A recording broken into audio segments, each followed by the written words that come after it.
السلام علیکم. متین الحق. سب سے پہلے بہت معذرت، پچھلی جو ویڈیو میں نے اسکندر مرزا کے بارے میں آپ کو ڈالی تھی، تھوڑی سی مجھ سے اس میں کچھ غلطی ہو گئی تھی، کوتاہی ہو گئی تھی، اس کے لیے معذرت میں آپ کی وضاحت کر دوں. اور کچھ میرے ایئر فورس والے دوستوں نے کچھ ایک دو اچھی خبروں کا اضافہ بھی کیا، وہ میں آپ کو شیئر کرنا چاہ رہا ہوں. پہلی بات یہ تھی کہ اسکندر مرزا کن حالات میں وہاں جب ان کو انگلینڈ نکالا گیا، کن حالت میں انہوں نے گزر بسر کری، کسی چھوٹی موٹی نوکریاں کری، لوگوں نے ان کو بسوں میں سفر کرتے ہوئے دیکھا. آخر میں وہ وہیں لاوارث ہی مرے بیچارے کہہ لیں، جب تو چلے گئے کیا کرتے. لیکن وہ جن کے ساتھ جن کا ذکر کیا تھا میں نے سکندر صاحب کا، تو ہمارے انہی امتیاز صاحب نے ایک دو چیزوں کا اضافہ کیا، مجھے بتایا، میں نے کہا میں آپ سے شیئر کر لوں.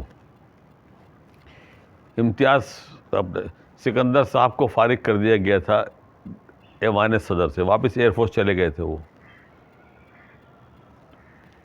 65 کی جنگ، 96 کی جو جنگ ہوئی، اس وقت ان کی پوسٹ، وہ انچارج تھے ماری پور بیس، جس کا نام اب مسرور بیس ہے. اور ہم بھی اپنے گھر کی چھت پہ کھڑے ہو کے رات بھر لڑائی دیکھتے تھے. تو اس نے امتیاز صاحب نے بڑے مزے کی بات سنائی کہ صبح مشن پہ جانے کے لیے جب پائلٹ اکٹھے ہوئے کسی مشن میں جانے کے لیے، تو او سی سکندر صاحب تھے. انہوں نے دیکھا دو پائلٹوں کا شیپ بڑا ہوا ہے. انہوں نے کہا تم نے شیپ کیوں نہیں بنایا؟ انہوں نے کہا سر آپ کو ریلیف ملا تھا؟ بولے ہاں، لیکن ہم جاگتے رہے، پتہ نہیں کیا دوست پڑے ہماری. انہوں نے کہا نہیں، سب سے پہلے جاؤ شیپ بنا کے آؤ، باقی اور شیپ بنا کے نہا کے آؤ. باقی پوچھا آپ لوگ نہا کے آئے ہو؟ تو انہوں نے کہا یس. جاؤ بہترین سے بہترین پرفیوم لگا کے آؤ آپ لوگ، جاؤ، یہ اٹس مائی آرڈر. اور میں آرڈر کیوں دے رہا ہوں یہ بعدیں بتاؤں گا آپ کو میں. وہ گئے جناب، پورا اسکواڈرن جو تھا وہ دونوں شیپ بنا کے آئے، نہا دھو کے پرفیوم لگا کے سب آئے، مشن پہ گئے.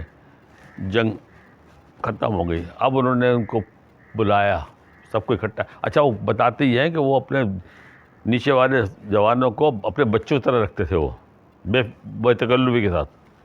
انہوں نے ان کو سب کو بلایا کہ اچھا اب تمہارے ذہن میں یہ سوال ہوگا کہ میں نے تم کو ایسے حالات میں ٹکڑوں کا شیپ بنا کے آؤ اور پرفیوم لگا کے آؤ. انہوں نے کہا دیکھو اس لیے بھیجا، کہا اب تم جا رہے ہو ڈو اور ڈائی والے مرحلے پہ. سپوز تمہارا جہاز ہٹ ہو جاتا ہے تو تم ایجیکٹ کرتے ہو انڈیا کے علاقے میں، تم ان کے ہاتھ آ سکتے ہو.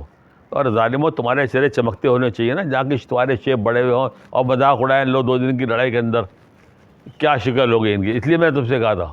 اور تم کو جوانوں باقی سے کہا خوشبو لگانے کیوں کہا تھا؟ ٹھیک ہے، جنگ میں سب کچھ ہو سکتا ہے. اگر تم اللہ کے حضور حاضر ہوتے اور دشمن کے علاقے میں اگر تم گرتے، تمہارے پاس سے خوشبو آ رہی تھی. ان کا وہ بھی اپنے مذہب کے بارے میں سوچتے موجود تھے، کیسے ہی مذہب، ایمان، اسلام ہے کہ دیکھو شہید صحیح کہتے ہیں، خوشبو آ رہی تھی جسم سے. یہ بھی جناب انہوں نے بعد میں اضافہ کیا ہی ہے. اب سب سے بڑی بات جو معذرت میں کرنا چاہ رہا ہوں، ان سے نہیں، آپ سے، کہ مجھ سے غلطی ہوئی. جس میں نے ذکر کیا تھا سیرت نبی کا جلسہ تھا اور ہمارے وزیر صاحب نے تالیاں بجائی تھیں، وہ شوکت صاحب نہیں تھے، معین قریشی صاحب تھے. اور ہمارے ملک کے بیوروکریسی کا المیہ آپ سن کے حیران ہوں گے. جب ان کو وائس رائے بنا کے یا وزیر اعظم بنا کے بھیجا گیا، ان کے پاس پاکستان کا شناختی کارڈ نہیں تھا. جہاز میں بنایا گیا ان کے آتے ہوئے. آپ ظلم دیکھیں، اس کا کون ذمہ دار ہے؟ اس ملک کو ایسے لوگوں میں لانے والے میں کون ذمہ دار ہے؟ اس پہ سوچیں. شاید آپ کو یاد ہوگا میں نے پہلے بھی کہا تھا کہ یہودی بڑے فخر سے کہتے ہیں کہ دنیا کا کوئی ملک ایسا نہیں ہے جس کی کی پوسٹ پہ ڈائریکٹ یا انڈائریکٹ ہمارا آدمی نہ ہو. ایک ثبوت یہ تھا. اور بھی ہمارے ملک اور بھی ہیں، میں نام لوں گا لوگ بڑی جان گزارنے پڑ جائیں گے، لیکن بتا دوں وہ بھی ان کے یہودیوں کا لایا ہوا ایجنٹ تھا. یہ شوکت عزیز صاحب بھی کم نہیں تھے. وہ تو انہوں نے جوا کھیلا تھا بہت بڑا، اسٹیل مل کا اربوں نہیں کھربوں روپے کا تھا، 22 ارب روپے کی اس کی ویلیو لگائی گئی تھی. اب وہ افتخار چودھری صاحب کو حصہ نہیں ملا یا وہ محب وطن تھے، میں نہیں کہہ سکتا، لیکن وہ سودا ختم ہوا. ورنہ شوکت عزیز صاحب نے بھی اور میرے مشرف صاحب نے مل کے اس کو بھی ٹھکانے لگا دینا تھا، اور لگاتے تو اچھا ہی تھا. آج بھی اربوں روپے مہینہ اس کا بھتہ جا رہا ہے، لوگ تنخواہیں جا رہے ہیں، کام کچھ نہیں ہے، بند پڑا ہوا ہے لیکن جا رہا ہے. لیکن وہ سیاسی دکاندار جو ہے اپنی دکانداری چمکا رہے ہیں. بہرحال معذرت اس غلطی کی. اب ہاں دوسری بات یہ آج فروری کی 3 تاریخ ہے. آج میری آنکھ کا لیزر ہوا ہے. اب دنیا بڑی روشن دکھائی دے رہی ہے مجھے, لیکن ایک بڑی خرابی اور ہو گئی ہے. میں گھر آیا تو میں نے ایک بوڑھی عورت کو دیکھا, میں نے یہ کون ہے؟ وہ میری بی نے خبر لیا, کیا بات ہے, بہت تمہاری آنکھوں چربی آ گئی ہے. بی کو نہیں پہچانتے, اتنے ڈینٹ پینٹ بیگم کے چہرے پر حیران ہو گئے دیکھ کے. ایسی ماشاء اللہ نے میری روشنی آنکھوں کی بحال کری ہے. تو آج 3 فروری کو میرا دعا کیجیے گا, آگے اللہ خیر کرے. 29 جنوری میری زندگی میں جو گزری ہے, 3 اس میں حادثات یا واقعات. 29 جنوری ہی کو آج سے 22 سال پہلے میرے سسر صاحب کا انتقال ہوا تھا. 29 جنوری کو آج سے 14 سال پہلے میرے بڑے بھائی مرحوم نسیم الحق صاحب کا انتقال ہوا تھا.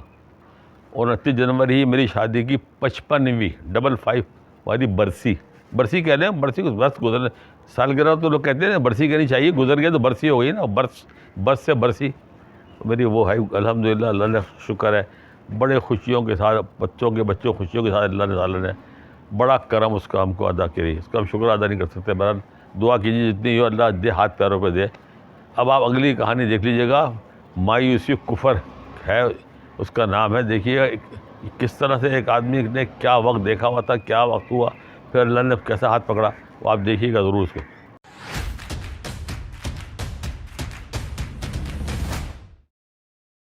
السلام علیکم, میں تین الحق حاضر. آج میرا موضوع جو ہے وہ انسانی زندگی میں اتار چڑھاؤ کے بارے میں ہے. کڑا وقت بھی آتا ہے, اچھا وقت بھی آتا ہے, اور اللہ ہمت دے اور وسائل بنے تو آدمی کڑے وقت سے نکل جاتا ہے.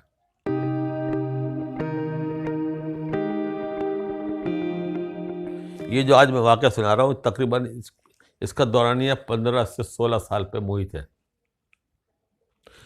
پہلے بتا دوں, اردو کالج سے میں نے کورس کیا تھا, وہاں سے میں نے پڑھا ہوا ہے. کورنگی میں فیکٹری لگا لی تھی ہم نے 65 میں. ایکسائز کا زمانہ تھا, ایکسائز والے آتے تھے, وہ کلینس دیتے تھے کپڑے کی, ہم پھر کپڑا ڈیوٹی بھر کے نکالتے تھے. 67-68 کی بات ہے, 1967-68 کی. میں فیکٹری میں بیٹھا ہوا تھا, ایک اچھے تکڑے سے ایک صاحب تشریف لائے. انہوں نے تعارف کرایا, میں ایکسائز انسپیکٹر ہوں, میرا نام یہ ہے, مجھے آپ کا ریکارڈ چیک کرنا ہے. میں نے کریے چیک. انہوں نے چیک کیا, لکھتے رہے, غلطیاں ہوتی ہیں, فرشتہ کوئی بھی نہیں ہے. لکھتے لکھتے اس نے اچانک وہ کاغذ رکھ دیے. کہنے لگا ابے مجھ کو پہچان لے بھائی. میں کون ہے؟ کہنے لگا تو اردو کالج کے ہو؟ میں نے کہا ہاں.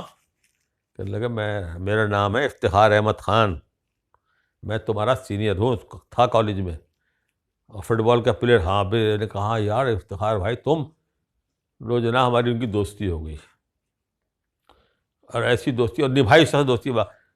بڑی اردو کالج کے جو دوست میرے جو گزرے ایک آدھ کو چھوڑ کے, واقعی صاحب خاندانی نبھانے والے سب, مانتا ہوں میں اس کو. روزی دوستی ہو گئی. اب افتخار صاحب کا معمول یہ تھا کہ وہ جب چیکنگ پہ آتے تھے تو پہلے میرے پاس بیٹھتے تھے, چائے وغیرہ چلتی تھی, پھر وہ جاتے تھے فیکٹری میں. اب سب کو پتہ ہو گیا تھا کہ یہ 32 کا کلاس فیلو ہے, اچھی گھٹتی تھی. 71 کی, اچھا اس نے بتا دیا تھا کہ ان کی سسرال افتخار کی مشرقی پاکستان میں, اس وقت مشرقی پاکستان, یہ تو 71 میں تباہی آئی نا جو آئی. تو بتاتے تھے میرے سسرال وہاں ہیں, میرے کچھ سالیاں میری وہاں ہیں, کچھ یہاں ہیں. اچھا نر آدمی, اچھا افسر. 71 کی جنگ چھڑ گئی, کافی تباہی, ہمارا بھی پیسہ کافی وہاں ڈوبا, ہمارا بھی.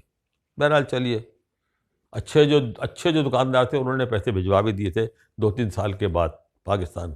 تو غالباً اچھا یہ جنگ ہو گئی 71 کی. 73-74 میں بہاریوں کو لیا, بہاری کر کے بلائے گئے یہاں پر. ایک دن میں بیٹھا ہوا تھا افتخار میرے آفس کپڑا مارکیٹ دکان ہماری ہول سیل فیکٹری یہاں پہ. ایک صاحب کو ساتھ لے کے آئے, انتہائی خستہ حالت, چہرے ان کا بڑھاپا طاری, بہت ہی معلوم بیچارہ دنیا سے بیزار آدمی. وہ غور سے سنیے گا, یہ ان کو بٹھایا اور پھر میرے پاس ذرا رازداری میں آ کے اس نے کہا, متین بھائی یہ میرے ساڑو ہیں, ان کی سالی کے شوہر, ان کا بہترین کاروبار تھا بنگلہ دیش میں. یہ خالی حال وہاں سے نکالا گیا ان کو لٹ پٹ کے, جس طرح یہ آئے ہیں یہ. اب یار کچھ پیسے میں دیتا ہوں تو ان کو کچھ کپڑا دو بیچیں یہ. اچھا ملیر میں ان کو انہوں نے وہاں کوارٹر دلا دیا تھا کرائے پہ افتخار نے. افتخار ہی نے بعد میں بتایا کہ خرچہ گھر کا ان کا یہی دے رہے تھے, لیکن یہ اتنے بیزار ہو گئے تھے کہ یہ گھر سے نکل گئے تھے. ان کا نام تھا محمود, اللہ مغفرت کرے, ان کا 83-84 میں انتقال ہوا ہے, 86 میں. کہ افتخار نے بتایا بھائی تو خودکشی کرنے کے لیے 88 کے پہنچ گئے تھے, وہاں پہ لوگوں نے ان کو بچایا. ہم وہاں تو ان کو میں نے ان کو کہا میرے پاس جو پیسے میں دیتا ہوں کاروبار کرو. آپ یقین کریں میں نے شاید 700-800 روپئے کٹ پیس دی ان کو. افتخار سے میں نے کہا پیسے رکھو آ جائیں گے, آپ جاب بیچ کے آؤ میں اور دوں گا. دوسرے دن وہ جناب قدرے چہرے پہ, ان کے تھوڑے چہرے پہ قدرے, کپڑے کا کام کرتے تھے وہ, قدرے ان کے چہرے پہ رونق. وہ آئے کہ جی میں نے سب بیچ لیا, میں نے ان کو 1000 سے 2000 روپے کا کپڑا اور دے دیا, آپ بیچو. اس وقت وہاں پر بھی آبادیاں بڑھ رہی تھیں, دکانیں کھل رہی تھیں. انہوں نے سلسلہ چلا, 2-3 مہینے بعد انہوں نے کہا جی میں نے ایک دکان چھوٹی سی کرائے پہ لے لی ہے. میں نے کہا آپ آئیے. میں نے 3-4-5 دکانداروں سے ان کا تعارف کرا دیا کہ آپ ان کو کپڑا دے دیجیے, اتنے تک کی لمٹ ہے, پیسے کا میں ذمہ دار ہوں. خدا کی شان ہے, اللہ نے ان کا جو ہاتھ پکڑا. 1982 میں ان کا گھر اپنا ہو چکا تھا, دکان اپنی ہو گئی تھی, اور ایک چھوٹی سی انہوں نے کار بھی خرید لی تھی. ورنہ وہ وقت بھی تھا ان پہ کہ وہ بیچارے اتنا اچھا مچھلی کے شکار کے شوقین تھے. ہماری ان کی بڑی گھٹتی تھی, ہم میرے ساتھ میں نے شکار میں جاتا تھا لے کے ان کو. نہایت نائس آدمی, بہت پولائٹ آدمی, اللہ سے مفت کرے. بڑا اچھا ہمارا وہ گزرا تھا. شعر و شاعری شوقین بھی تھے, لیکن میں یاد دیکھتا تھا ان کی شکل, اب معلوم ہوتا تھا 20 سال چھوٹے ہو گئے. ذرا حالت کاروبار سے ہوتا ہے. بچے کی بھی شادی کر دی انہوں نے, سب کر دیا, لیکن بس وہ پھر ٹائم پورا چلے گئے. لیکن یہ اللہ قبول کرے, جو آدمی خودکشی کرنے جب کود گیا ہو, نکالا ہو لوگوں نے, اس کو بچاؤ. اس کے بعد پھر کیسا کھڑا کیا اللہ نے اس کو. اللہ اس کو, اب تو افتخار سے بھی رابطہ نہیں ہے, پتہ نہیں بیچارے ہیں چلے گئے, ان کی بینائی چلی گئی تھی افتخار کی بھی آنکھ ہوگی. لیکن اچھا بہت اچھا دوست تھا. بس دعا کریں اللہ کسی پہ پڑے, اللہ اس کو ہمت دے کہ وہ کھڑا ہو سکے. السلام علیکم. Good evening and welcome to Microtown PK. We are a technology company based in Karachi, Pakistan, focusing on the latest services such as poster design, graphics, logos, video editing, and photo editing as well. Feel free to contact us anytime or give us a buzz via our Facebook link.